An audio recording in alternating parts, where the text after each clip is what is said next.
Assalamu alaikum. Welcome back to this channel Being Physio. Today our topic is cephalosporins. What are cephalosporins? Basically, these are a class of beta-lactam antibiotics and they were discovered by the Italian pharmacologist Joseph Brazzo. They were originally derived from the fungus Acremonium, which was previously known as Cephalosporium. That is how they got their name cephalosporins.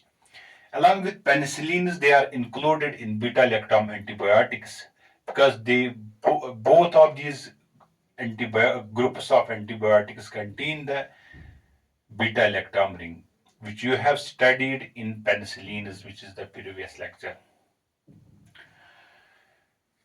Their mechanism of action is similar to that of penicillins. That is, they inhibit the peptidoglycan formation, which is the main component of cell wall of the bacteria. There occurs the reaction transpeptidation, and the enzyme which is responsible for this reaction to occur is the transpeptidase enzyme. These beta-lactam antibiotics included cephalosporins. They inhibit this transpeptidase enzyme and the cell wall synthesis inhibitors. They differ from their counterparts, that is penicillins, in that they contain a six-membered ring attached to the four-membered beta-lactam ring instead of five-membered ring which is attached to the penicillins. Both of, if you see the chemistry of cephalosporins, if this is the basic beta-lactam ring, nitrogen is sitting here, and this is carbon, this is carbon sitting here, which is double bonded to oxygen, and here is the NH, and here is C double bond O, and here was the side chain R, which I call R1. And this ring was, in case of penicillin, this was fused to the five-membered ring, which was called the thiazolidine ring. Instead of five-membered ring here, this ring is fused to the six-membered ring. That is, I can show it like this. This is the six-membered ring, and this is attached to the carboxylic group. Here is the uh, here is the second side chain, that is R2, and this is the second antenna. This was the first antenna, and this is the second antenna, and this is double bond here. These two carbons are double bonded to each other. These two carbons. So by changing this basement,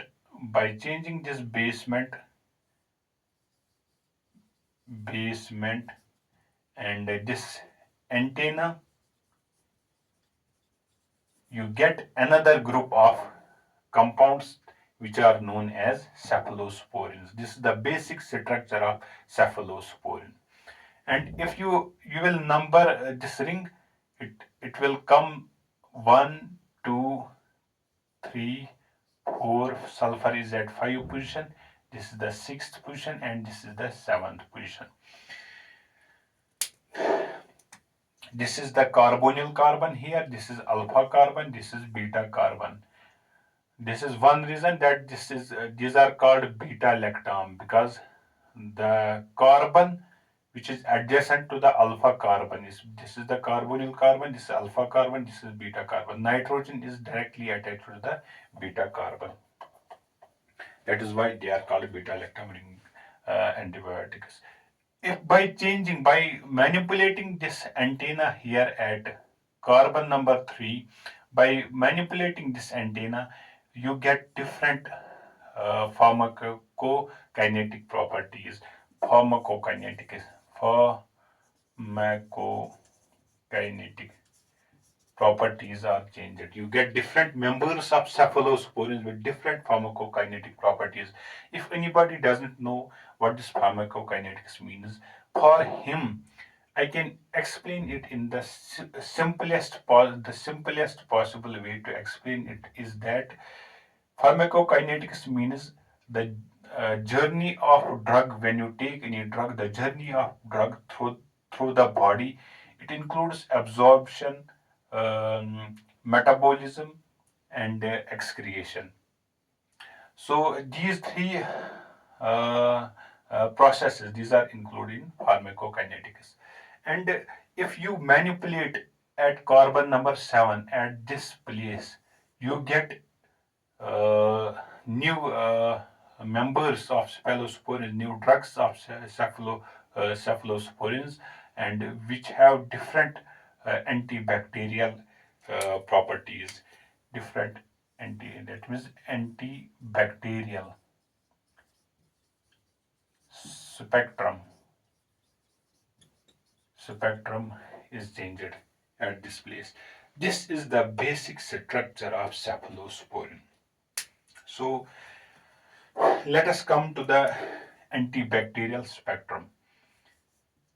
Antibacterial spectrum.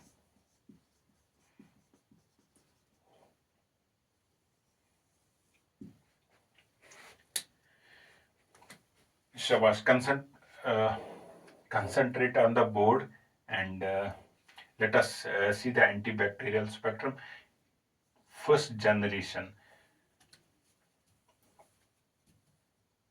We will discuss the antibacterial spectrum in general. That is for first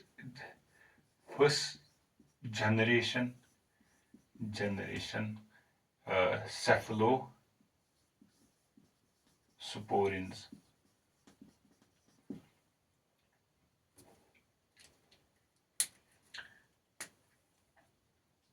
First generation cephalosporins, they cover gram-positive bacteria. They are very good against the gram-positive bacteria, very good gram-positive action, and they also have gram-negative action, but that is very little gram-negative action.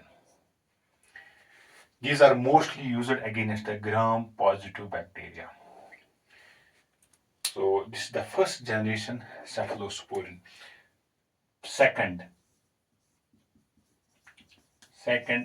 generation cephalosporins. The antibacterial spectrum of second generation cephalosporins is they have good action against the gram-negative bacteria, and they also have the action against gram-positive bacteria, but that is little action against the gram-positive bacteria. They also have action against the anaerobes. Anaerobes. Some members of the second generation cephalosporins, they also work against some anaerobes. Now third generation cephalosporins.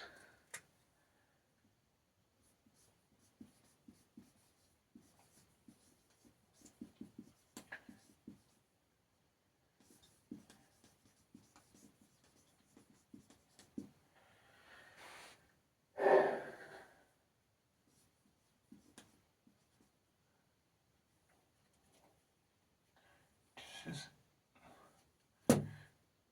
PHA. I have written the pronunciation here. Third generation cephalosporins. Third generation cephalosporins, they are they have good action against the gram-negative bacteria, but they have little action gram-negative bacteria. Very good action, increased gram-negative coverage. They have little action against the gram-positive cocci, and some anaerobes. They also inhibit some anaerobes, but their action is very little. Among the three generations of cephalus, these three generations, none inhibit the difficult to treat Pseudomonas aeruginosa. Neither first nor second nor third generation have the ability to inhibit the Pseudomonas aeruginosa. Now let us see the fourth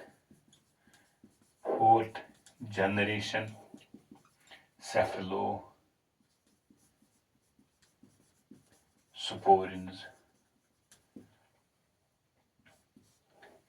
Their antibacterial spectrum is they inhibit all the organisms covered by third generation plus.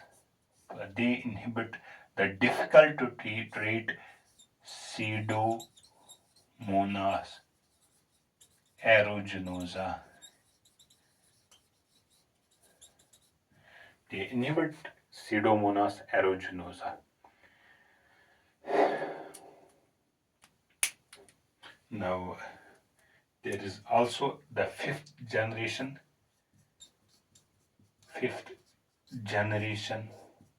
cephalosporins.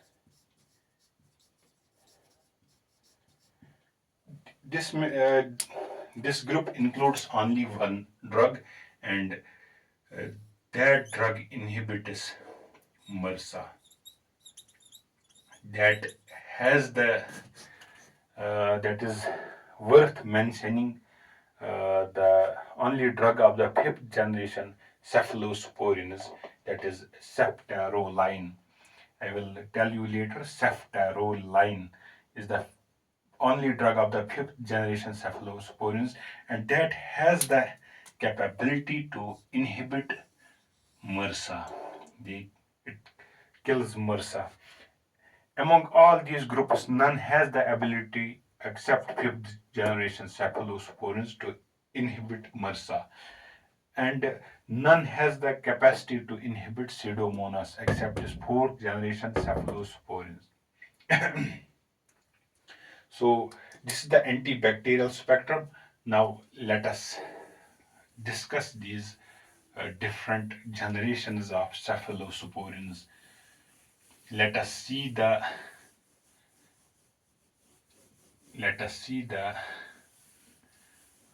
antibiotics, the individual members of all these generations. Now first generation, first generation cephalosporins.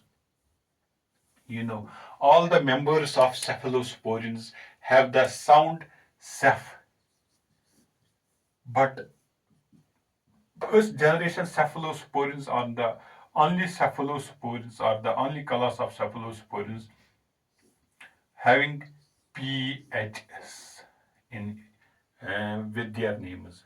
So that means if you want to know the first generation cephalosporins, you must have PhD. You must have PhD in pharmacology, so that you can understand these first generation cephalosporins.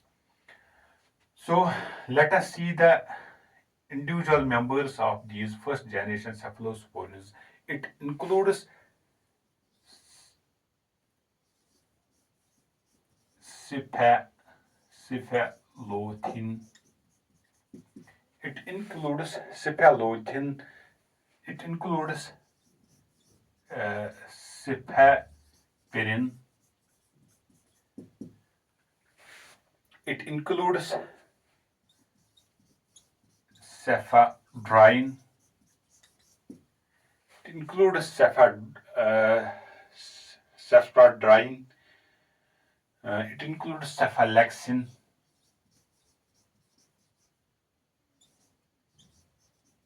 Cephalexin.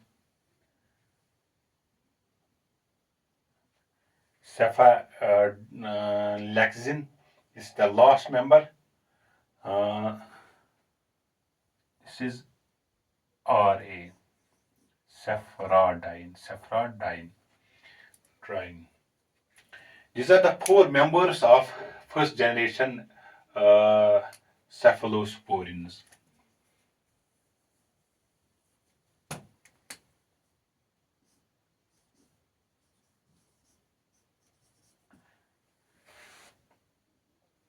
Cephalosporin.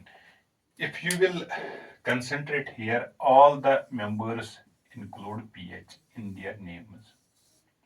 So by simply remembering this trick, um, you can remember the members of first generation cephalosporins. Of course, there is an exception. The exception is cefazolin,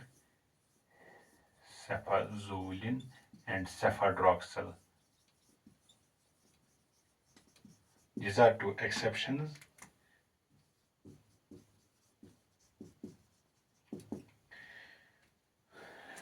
Beware, this cefazolin not phase you. Cefazolin.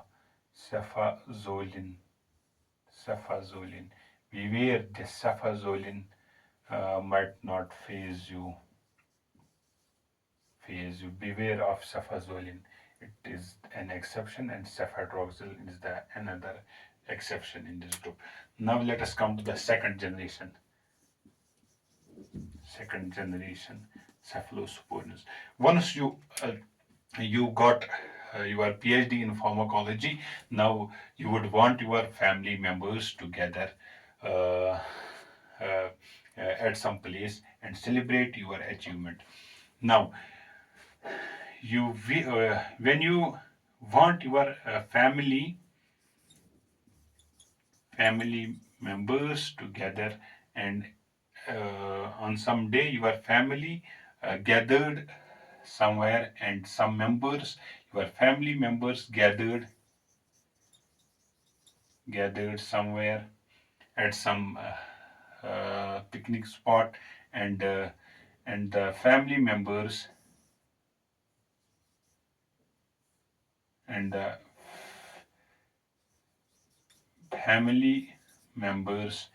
some family members were wearing, this is the mnemonic I am writing, fur coats, and your foxy cousin foxy cousin foxy cousin was taking tea taking tea was taking tea and enjoying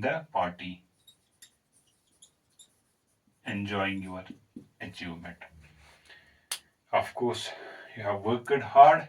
When you have worked hard, you got your PhD, and you decided to celebrate. Here is fam for fur, foxy fox, and tea. These are the individual members of second generation cephalosporins. The members of, I am writing here,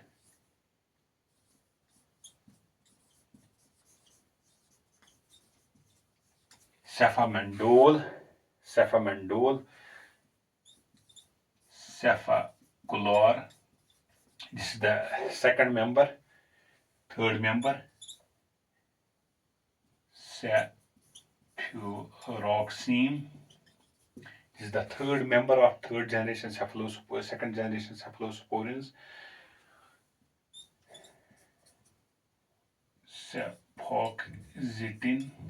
Cefoxitin.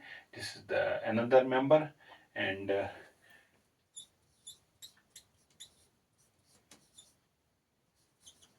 cefotitan. Although there is titan, but this is pronounced as titan. So now concentrate here. Cephamendole, fam, Cephalosporin, Fa, and cefuroxime, Fur, and Foxy, Fox, and T, T, T. This is pronounced as T. So these are the members of second generation cephalosporins. Now let us see the third generation cephalosporins. I think this is the uh, very simple and easy way to remember the cephalosporins. Now third generation cephalosporins. All members in the third generation cephalosporins, they contain the letter T with them in their names. So the members of are ceftriaxone. This is the first member. Second member ceftazidime. This is the second member. Third member cefotaxime. This is the third member of third generation cephalosporins. Ceftriaxone. This is the fourth member of third generation, and ceftibutin. This is the fifth member of third generation cephalosporins. So all these members contain the letter T. So that means they are the third generation cephalosporins. Now there are some exceptions. What are exceptions in the third generation cephalosporins? There are some exceptions I am writing here. This is the cephixime, cefdina. It's the second member, and cephalosporin. Cephalosporin is the third member, and cefditorin. Cefditorin is the fourth member. These are exceptions, four exceptions. If you don't remember these exceptions, only remember these two: cefixime and cefdina and cephalosporin. These three. If you forget the fourth, it is rarely used, this fourth member. So these were the third generation cephalosporins. The two members among third generation cephalosporins, that is the ceftriaxone and cefotaxime. These are the drugs of choice for meningitis. Especially this third ceftriaxone, this is the drug of choice in adults for meningitis, and in children, cefotaxime is used because this has the ceftriaxone has the property of inhibition of this bilirubin metabolism. So instead of this member, cefotaxime is used in children. Let us see the fourth generation cephalosporins. What are the members? Fourth generation cephalosporins. The individual members. It includes only two members. One is cefepime and cefperon. Cefepime and cefperon. Cefepime and cefperon. These two members are included in fourth generation cephalosporins. Remember that the cefperon, this is not available in United States. This cefepime, it has an additional muscle. It has additional muscle to kill to cover the Pseudomonas aeruginosa. It covers the Pseudomonas aeruginosa. So now we are left with only one, that is fifth generation cephalosporin. The only member of this fifth generation is